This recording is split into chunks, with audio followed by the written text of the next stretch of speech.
Numerical short trick में आप लोग का बहुत बहुत स्वागत है। आज का टॉपिक है टिंडल प्रभाव, टिंडल इफेक्ट। टिंडल प्रभाव को जानने से पहले हम लोग थोड़ा सा कोलाइडी विलयन इसके बारे में जान लेते हैं। एक ऐसा विषमांगी मिश्रण जिसमें छोटे छोटे महीन कण जो आँखों से दिखाई नहीं देते हैं, उनको देखने के लिए माइक्रोस्कोप वगैरह की ज़रूरत पड़ती है। तो ऐसे केमिकल मिक्सचर को कोलाइडी विलयन कहते हैं।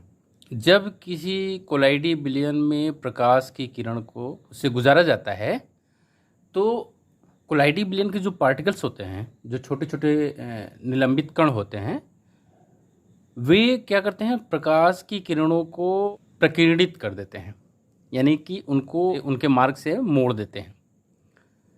तो जब ऐसा करते हैं तो वहाँ पर प्रकाश का एक किरण पुंज बन जाता है। निलंबित कणों द्वारा प्रकाश की किरणों से किरण पुंज के बनने की जो घटना होती है उसी को टिंडल प्रभाव कहा जाता है। इस प्रभाव का खोज जॉन टिंडल ने किया था, इसलिए उनके नाम पर ही इस घटना का नाम टिंडल प्रभाव पड़ गया। टिंडल प्रभाव पड़ गया। इस डेफिनेशन को हमने लिखा भी है, यहाँ पे देख लेते हैं। किसी कोलाइडी विलयन में उपस्थित कणों द्वारा प्रकाश का प्रकीर्णन होने की परिघटना टिंडल प्रभाव कहलाती है।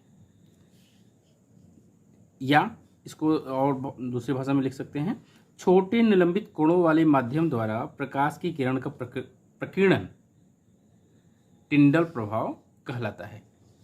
इसको एक चित्र के माध्यम से भी हम लोग देखें। ये हमने एक चित्र बनाया है टिंडल प्रभाव।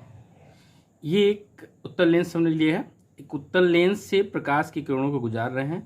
तो उत्तल लेंस क्या करता है, प्रकाश की किरणों को कन्वर्ज करता है, एक बिंदु पर एकत्रित करता है।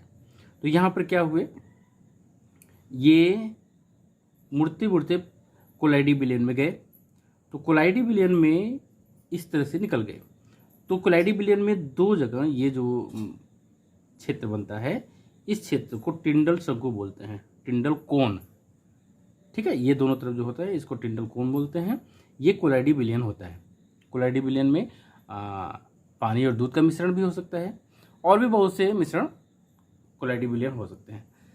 तो इस तरह की जो घटना होती है इसी को टिंडल प्रभाव कहते हैं। इसके बाद और भी बहुत से उदाहरण आप जैसे इस चित्र में देख रहे हैं। इस चित्र में किसी जंगल में है, तो उस जंगल में ये दिखाई दे रहा है ना कि प्रकाश की किरण आ रही है, तो एक सीधी रेखा में आ रही, फैलते हुए आ रही है। प्रकाश की किरण फैलते हुए आ रही है। तो यह घटना जो होती है इसको भी टिंडल इफेक्ट ही बोलते हैं। अब इसमें देख लीजिए, जैसे एक पार्क है, यहाँ पेड़ों की संख्या भले ही कम है, लेकिन प्रकाश की किरण किसी झुरमुट से आ रही है, वहाँ पर किसी जैसे पत्तों से छन करके आ रही है। तो यहाँ पर भी हम देख ले रहे हैं, प्रकाश की किरणों को हम देख ले रहे हैं, वो फैलते हुए आ रही है। तो इसको भी टिंडल इफेक्ट कहेंगे।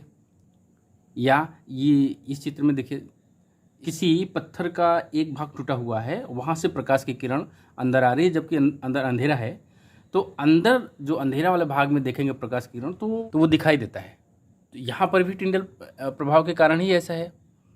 या अगर आप सिनेमा हॉल में बैठे हैं तो प्रोजेक्टर द्वारा जो फिल्म को पर्दे पर दिखाता है, तो प्रोजेक्टर और पर्दे के बीच में अगर आप ध्यान देंगे तो जो प्रकाश की किरण है वो दिखाई देती है, उसमें धूल कण भी सब दिखाई देते हैं। तो वहाँ पर भी टिंडल इफेक्ट होता है। तो इस तरह से टिंडल इफेक्ट आशा है आपको अच्छी तरह से समझ में आ गया होगा।